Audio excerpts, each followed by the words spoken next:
Բարև Ֆակտոր TV հյուրը Լուսավոր Հայաստան կուսակցության փոխնախագահ Դավիթ Խաչատյանն է, ողջույն, պարոն Խաչատյան, Վենսի այցը Հայաստանի Հանրապետություն նշանավորվեց կոնկրետ գործակցային ծրագրերով, միջուկային տեխնոլոգիաներ, արհեստական բանականության, ռազմական տեխնոլոգիաներ ընդհանրապես գնում, այլ որպես ընդդիմադիր ուժի ներկայացուցիչ, ինչպես է այս իրադարձությունը գնահատում, օրինակ իշխանականները սա որակում են կառավարության արդյունավետ աշխատանքի դրսևորում ամերիկյան ուղղությամբ։ Դե պետք է ասել, որ պատմականորեն տարածաշրջանում երկրորդ բարձրաստիճան այցն էր Վենսի այցելությունը, առաջինը եղել է 2005 թվականին Վրաստան Ջորջ Բուշի այցելությունը Թբիլիսի եւ հիմա երկրորդ դեմքի, այսինքն ԱՄՆ փոխնախագահի ներկայացվածությամբ դա Հայաստան եւ Ադրբեջան այցն է։ Իհարկե ակնհայտ է, որ եւ Հայաստանի եւ Ադրբեջանի կառավարությունները մեծ ջանք պետք է գործադրած լինեին, որպեսզի ԱՄՆ փոխնախագահան հետաքրություն ցուցաբերեր այցելելու համար եւ պետք է արձանագրենք, որ դա տարածաշրջանում երկու պետությունների համատեղ ջանքի արդյունք է։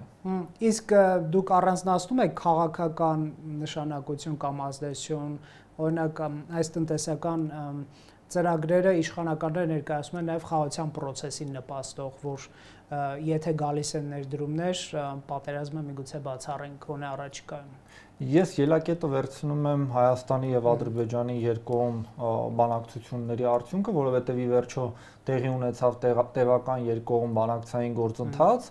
որը ստորագրվեց Վաշինգտոնում, որտեղ Դոնալդ Թրամփը որպես վկա հանդես եկավ այդ փաստաթղթին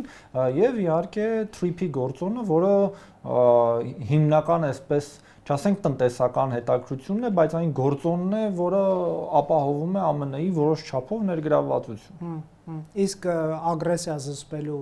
նշանակությունը ընդհանրապես կա, թե չէ, ինչ է կարծում։ Ագրեսիան զսպվեց, եթե գործընկերությունը դրան տեսեք, Ադրբեջանի պահանջն է եղել նախորդող տարիներին անհապաղ տրամադրել անխոչնդոտ ճանապարհ, որով Ադրբեջանը կկապվի Նախիջևանին եւ Հայաստանը կատարելով այս պահանջը զսպեց այդ ագրեսիան, Ադրբեջանը հնչեցրեց հաջորդ պահանջը հենց ԱՄՆ-ի Վաշինգտոնյան հանդիպումից հետո 300,000 ադրբեջանցիների իրավունքներ, վերադարձ, սահմանադրության փոփոխություն եւ անկլավների հետ վերադարձ։ Հայաստանը, եթե 2026 թվականին իշխանությունը վերընտրվի եւ շարունակի իր քաղաքական գիծը, հերթական անգամ եւս այդ ագրեսիան կզսպի այդ պայմանները կատարելով։ ԱՄՆ-ի դերակատարումը այստեղ մոդերացնելն է այդ պահանջը, այսինքն եթե Ադրբեջանը պահանջել է անխոչնդոտ ճանապարհ եւ Հայաստանը համաձայնել է դրան, եթե օրինակ Հայաստանը հետ քաշվի այս պահանջից եւ Ադրբեջանը ասի դե պայմանավորվել էինք, բայց անխոչնդոտ ճանապարհը չեն տալիս, այդ դեպքում բնականաբար այդ մոդերացիան ինչ որ կերպ կիրականացվի։ Այսինքն դուք կարծում եք, որ հասկացա, որ ասում եք անխոչնդոտ ճանապարհը տվել է, նկատի ունեք Թրամփի ուղին, չէ՞, ճիշտ եմ հասկանում։ Այո, ինչպես որ ներսում գրված է եւ զսպվել է այդպիսով, իսկ ԱՄՆ-ն մոդերացնում է, այսինքն եթե Փաշինյանը 26-ին ընտրվի կոնկրետացնելու համար ձեր գնահատմամբ 300,000 ադրբեջանցիներ գալու են Հայաստան, հա։ Դա հնչած պահանջն է Ադրբեջանի իշխանությունների եւ հաշվի առնելով, որ խաղաղության փաստաթղթում համաձայնագրում, որը նախաստորագրվեց, որոշակի նման ձևակերպումներ կան այն մասով, որ փոխադարձ քաղաքացիների իրավունքները եւ այլն պետք է հարգվեն եւ իրենք ուղղակիորեն բարձրացնում են վերադարձի հարցը եւ մենք հայաստանյան իշխանությունների կողմից հակադարձումներ չենք լսում, որ նման բան չի կարող լինել եւ այլն, դա ենթադրում է, որ այդ պահանջը առարկայական է եւ կդառնա բանակցային գործընթացի հիմք եւ վերջին 1-2 տարիներին դժվար թե մտաբերենք մի որևէ պահանջ Ադրբեջանի կողմից, որը Հայաստանի իշխանությունները չեն կատարել։ Իսկ այն, որ Փաշինյանը ասում էր, այսպես ասենք, փախստականների հարցը լինի Լեռնային Ղարաբաղի հայերի վերադարձի իրավունք կամ ադրբեջանցիները ասած 300,000 ադրբեջանցիների սպառնալիք էական է խաղաղության տակ պետք է այդ հարցը օրակարգից անել, դա չի նշանակում, որ այսպես միտված չեն առնվազն այդ պահանջը կատարել։ Ոչ, չի նշանակում, որովհետև այն ժամանակ էլ ասում էին, որ մենք անխոչնդոտ ճանապարհ կտրամադրենք, եթե լինի Լեռնային Ղարաբաղ չկա այլ անխոչնդոտ ճանապարհի պահանջը որտեղից է մնում, բայց հետո առանց Լեռնային Ղարաբաղի խնդրի անխոչնդոտ ճանապարհը տրամադրեցին։ Ուստի կարող ենք ողջամտորեն ենթադրել, որ այս քաղաքականության շարունակման դեպքում 300,000 ադրբեջանցիների վերադարձի պահանջը կշարունակի հնչել Ադրբեջանի կողմից, հայաստանյան իշխանությունները չեն հակադարձի դրան, ասելով օրինակ, որ մենք պահանջում ենք Ղարաբաղի հայերի վերադարձի իրավունքը, որի արդյունքում սեղանին կմնա եւ արդեն իսկ մնացել է 300,000 ադրբեջանցիների վերադարձի պահանջը եւ դրա համար իրենք միջազգային աշխատանքը բավականին հաջող կերպով Ադրբեջանի իշխանությունները կատարում են։ Ադրբեջանը կպահանջի, Հայաստանի իշխանությունը չի հակադարձի, եթե 26-ին ընտրվի կկատարի, դա է։ Ոչ թե կպահանջի, այլ պահանջում է,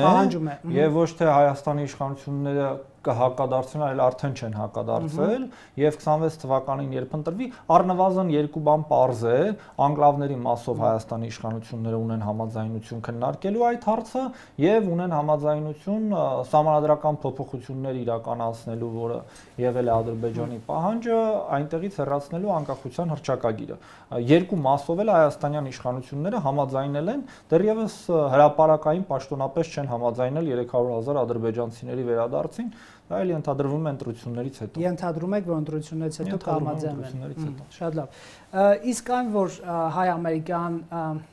թրիփ նախագծի ընկերության, այսպես ասենք, ստեղծման գաղափարներում նշված էր Հայաստանի ինքնիշխանության մասին, որ պետական կառույցները պետք է ներկայություն ունենան, այսինքն չի սահմանափակվում նրանց մուտքը նաև front office, արխիվի գրասենյակ, որտեղ ըստ էության միջազգային կառույցն են, դա չի նշանակում, որ անխոչնդոտը վերաբերում է ոչ թե նրան, որ ադրբեջանցի գան լցվեն Հայաստան, այսպես մեր պատկերացումներով, կամ առանց այսպես ստուգումների ենթարկվելու գնամ Նախիջևան գան, այսինքն չնկատեն հայերի եւ այլն հայերը որևէ գործողություն չանեն անհրաժեշտության դեպքում, այլ նշանակում է, որ Հայաստանի պետական ինստիտուտները կարող են ստուգել նրանց, հսկողություն իրականացնել անուղղակի կամ ուղղակի, անխոչնդոտը միգուցե վերաբերվում է, ասենք, ռասայական կամ այլ խնդիրներով պայմանավորված, ասելով դու ենթադրենք պատերազմի մասնակից ես, թույլ չենք տալիս անցնել։ Միգուցե սա ինչ եք դուք մտածում։ Նախքան վերջին ստորագրված փաստաթուղթը Վաշինգտոնում, թե ինչպես պետք է ապահովի թրիփի գործունեությունը, մենք իրականացնում էինք վերացական դատողություններ, այնտեղ որոշակի տեխնիկական դետալներ արդեն բացահայտեցին, թե որքանով է թրիփի մուտքը, այսինքն սահմանային հսկողությունը իրականացվելու Հայաստանի սուվերենության ներքո։ Դրանք իհարկե բառեր ու ձևակերպումներ են, սուվերեն չէ։ Մի բան կարող ենք փաստել հստակորեն, որ 2025 թվականի համապատասխան ամսին քաղաքագիտության դասագրքերում կարելի է սուվերենության նոր ձևակերպում տալ, որտեղ պատմության մեջ, ժամանակակից պատմության մեջ առաջին անգամ մի պետության սահմանային հսկողությունը անմիջական այլ քաղաքացու հետ իրականացվելու է երրորդ կողմի կողմից, ինչ որ մասնավոր կազմակերպության կողմից։ Աշխարհում նման օրինակ գոյություն չունի։ Հիմա եթե ուզում ենք անունը դնել սուվերեն, ինքնիշխան, ավելի սուվերեն, քան մյուսներին, կարող ենք այդպես դնել։ Եկեք ընդունենք, որ մենք ամենասուվերեն պետությունն ենք աշխարհում, որի անձնագրային հսկողությունը իրականացվում է մասնավոր կազմակերպության կողմից։ Կներեք, այստեղ զուտ ես մեջ բերեմ Միրզոյանին, հա։ Դուք ասում եք հսկողություն, նա կարող շատ միջնորդ բառն են օգտագործում, նկատի ունենալով, որ այդ front office-ի աշխատակիցները պետք է վերցնեն ադրբեջանցիների փաստաթղթերը, ընդունեն վճարումներ, տան back office, որտեղ Հայաստանի պետական ինստիտուտներն են, վերջիններս որոշում կայացնեն այդ շարասյունը անցնում է թե չէ, հետո փոխանցեն ադրբեջանցիներին, այսինքն որոշողը ըստ այս փաստաթղթի Հայաստանի պետական ինստիտուտը։ Ես ենթադրում եմ, որ դուք ոչ մեկ անգամ հատել եք հայ-վրացական սահմանը։ Ենթադրում եմ, ես էլ միայն ցամաքային սահման հատել եմ հայ-վրացականը։ Դուք պատկերացնում եք, որ հատեք հայ-վրացական սահմանը եւ որևէ մասնավոր կազմակերպություն կարողանա վերցնել ձեր անձնագիրը եւ վրացի սահմանապահը համոզվի նրանում անձնագրային հսկողություն իրականացնի առանց ձեր ներկայության, որովհետև դուք front office-ի դիմացն եք կանգնած, իսկ իր ձեռքին հասել է միայն ձեր անձնագիրը, որը տվել եք երրորդ մասնավոր կազմակերպության Front ներկայացուցիչ։ office-ը տեղեկություն է հավաքագրում է, տալիս է բեքին։ Դուք պատկերացնում եք անձնագրային հսկողություն առանց մարդու ներկայության։ Հայ սահմանապահը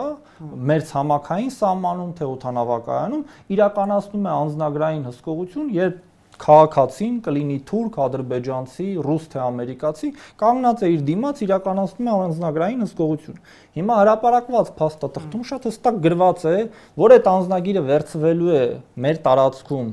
երրորդ մասնավոր կազմակերպության կողմից, հետևաբար այդ անձը, ով տվել է անձնագիրը, ենթադրենք ադրբեջանցի է, թուրք է, էական չէ, ինքը չի առերեսվելու հայ սահմանապահի հետ։ Հայ սահմանապահը back office-ում ստանալու է անձնագիրը առանց տեսնելու այդ մարդու։ Ընդունենք, թե սա սուվերեն է, շատ սուվերեն է, արձանագրենք մի բան եւ անցնենք առաջ։ Ամբողջ աշխարհում նման նախադեպ գոյություն չունի։ Սա առաջին դեպքն է, որ տվյալ պետության սահմանային ծառայություն իրականացնող անձը չի վերցնելու անձնագիրը իր երկրի սահմանը հատած անձի հետ։ Շատ սուվերեն է, չեն վիճարկում, սա միջանցք չէ, ամենասուվերեն, այսպես ինքնիշխան լուծումն է, աշխարհում առաջին դեպքն է։ Կարող եմ վերնագիր դնել, սա սուվերեն է, միջանցք չէ, լավ լուծում եք, Դավիթ Խաչակյան։ Կարող եք, ուղղակի հուսով եմ մեր դիտողը կհասկանա, թե դրատակի ենթադրվում։ Սա կատակ, դուք եւս կարծում եք, որ թրիփը Հայաստանի անվտանգության ամենամեծ սպառնալիքն է։ Ոչ, ես կարծում եմ Հայաստանի ամենամեծ սպառնալիքը Ադրբեջանն է իր մաքսիմալիստական պահանջներով եւ Թուրքիան այդ պահանջները սնող եւ թրիփը այդ պահանջներից մեկն էր։ Այ Ամերիկայի դերակատարություն ձեր կարծիքով ո՞րն է, եթե լսես ամերիկացի հայ պաշտոնյաներն, անգամ ադրբեջանցի, նրանք իրենց տնտեսական ներդրումներով գալիս են տարածաշրջան եւ խաղացում են ապահովում, հա, նույնիսկ երբ որ Վենսը խոսում էր թրիփից, ասում էր, որ դա իրական բարգավաճում կապահովի տարածաշրջանի համար, տեսեք, եւ թույլ կտա կարճած մնալ խաղաղության համաձայնագրից, այսինքն թրիփը կողմերին թույլ կտա, կտեսնեն տնտեսական օգուտները եւ չեն պատերազմի,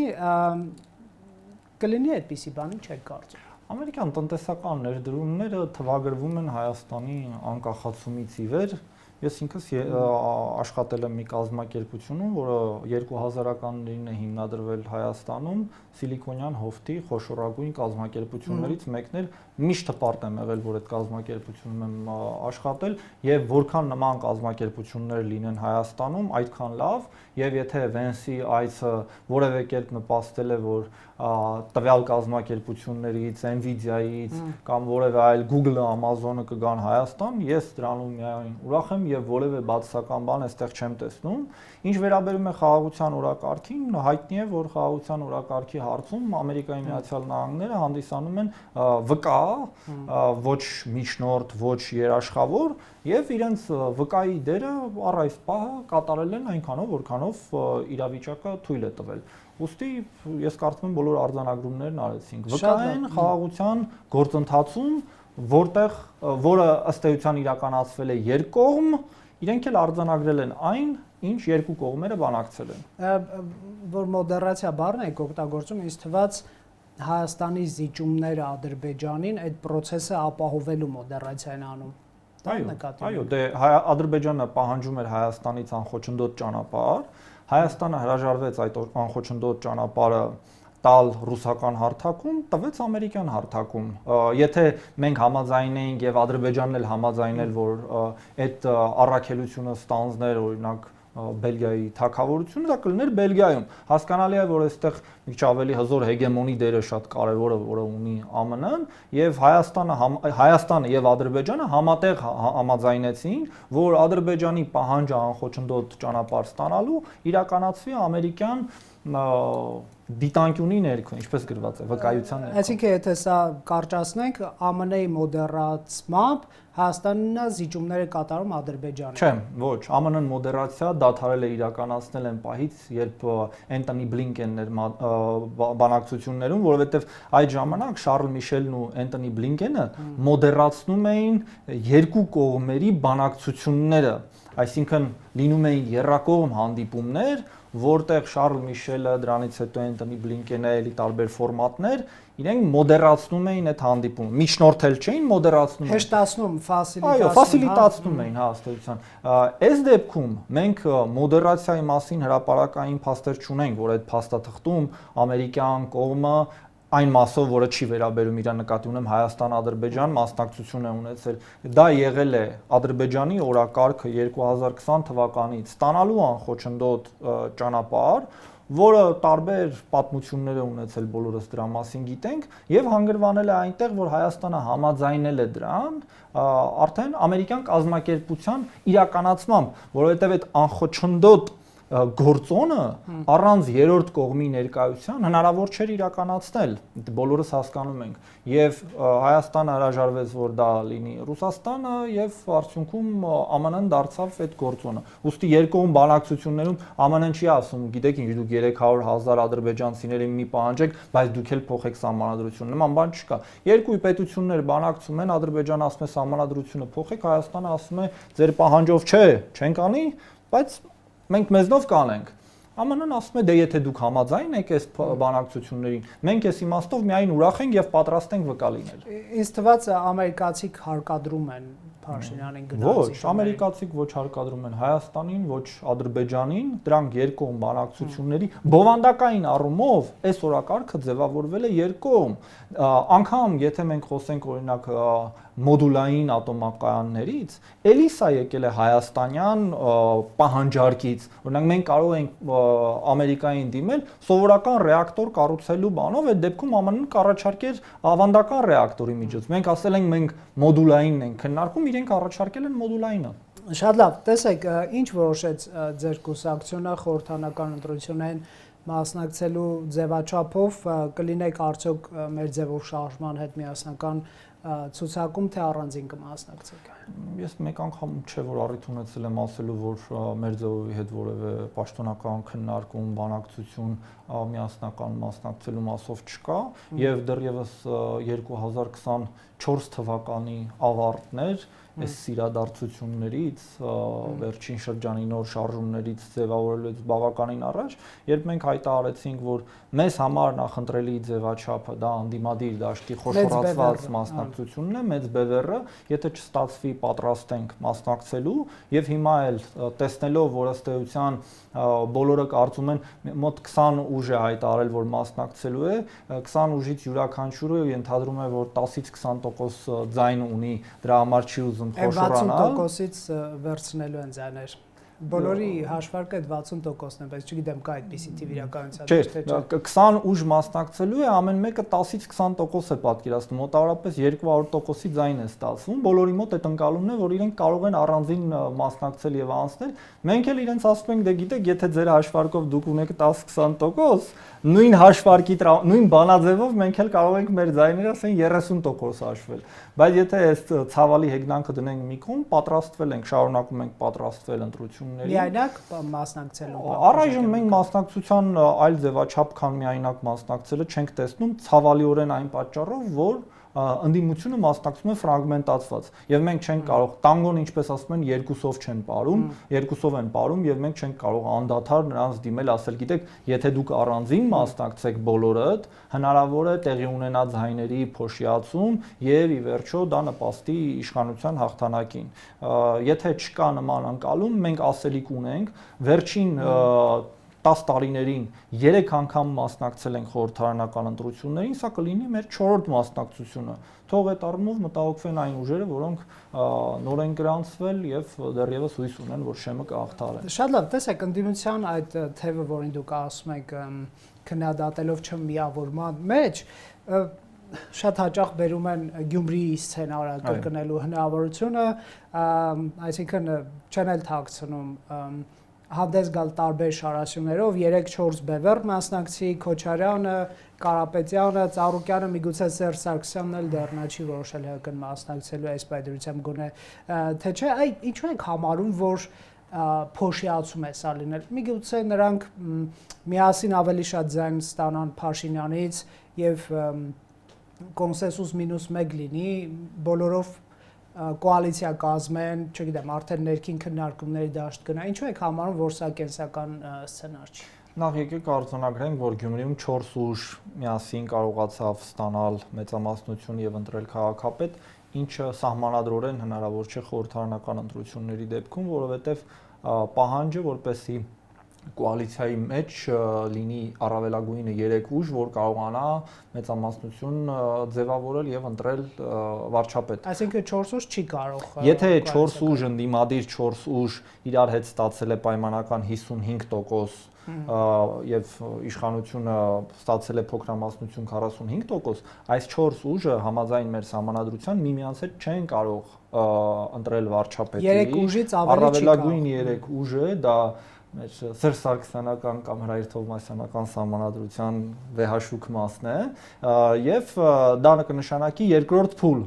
Երկրորդ փուլին մասնակցելու են առաջին եւ երկրորդ տեղը զբաղեցրած ուժերը։ 45% հավաքած ԿՊ-ն եւ օրինակ 30% հավաքած այն մյուս ուժը կամ։ Այո, եւ սա մեզ համար հասկանում ենք, որ այդքան էլ ցանկալի սցենար չէ, բայց միևնույնն է, այստեղ ռիսկը մեծ է, ինչպես եւ Գյումրիի ժամանակ, բայց եկեք մի բան էլ հաշվի առնենք, որ Գյումրիից հետո իշխանությունները իրենց հետևություններն արել են։ Գյումրիից հետո ընդդիմադիր հզոր ձայն ներկայացնող տարբեր գործիչների, քաղաքական, հոգևոր, տնտեսական, չգիտեմ, բոլոր այս գործիչների նկատմամբ, նրանց մի մասի նկատմամբ իրականացել են որոշակի սահմանափակումներ, հա,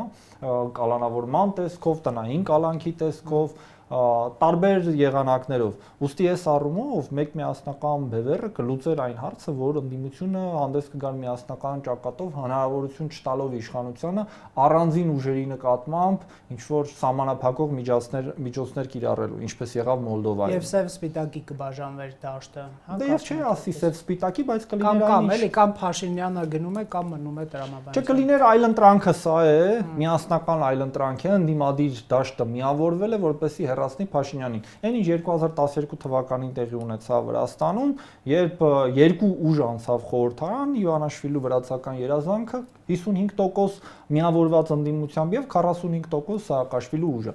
Ակնհայտ է, եթե Իվանաշվիլին չիրականացներ այդ միավորումը, չէ՞ որ դա դաշինք էր։ Եթե ինքը ընտրություններին մասնակցեր միայն վրացական երազանք կուսակցությունով եւ ընդդիմադիր դաշտը ֆրագմենտացված մասնակցեր, առնվազն մի 10% ձայն կփոշիացվեր, ինչպես եղավ 21 թվականին, ինչպես կլինի այս ընտրություններին, ինչը հնարավորություն կտար իշխանությանը ավտոմատ մեծամասնություն ստանալու։ Այսինքն իշխանությունը հնարավորություն կունենա օրինակ 40% ձայն հավաքելով կառավարություն կազմել, հա։ Այո, որովհետև տեսականորեն, եթե այդպես հաշվենք, 35, որովհետև տեսեք, իշխանական դաշտի ձայները, որոնք որ հակված են իշխանություն ընտրելու, շատ թրծված են։ Այսինքն ակնհայտ է, որ իշխանությունը իր սպասարկած օրակարգով տանելու է հիմնական նաև, ասենք, Եվրադաշինքի ուժերի ձայները, չէ՞, որովհետև իրենց պահանջները ԵՄ-ի թեմատիկան վերցրել են, օրինակ, հա։ Սա նշանակում է, որ իրենք կարող են իրենց առավելագույն 40%-ը ենթադրեն գեներացնել։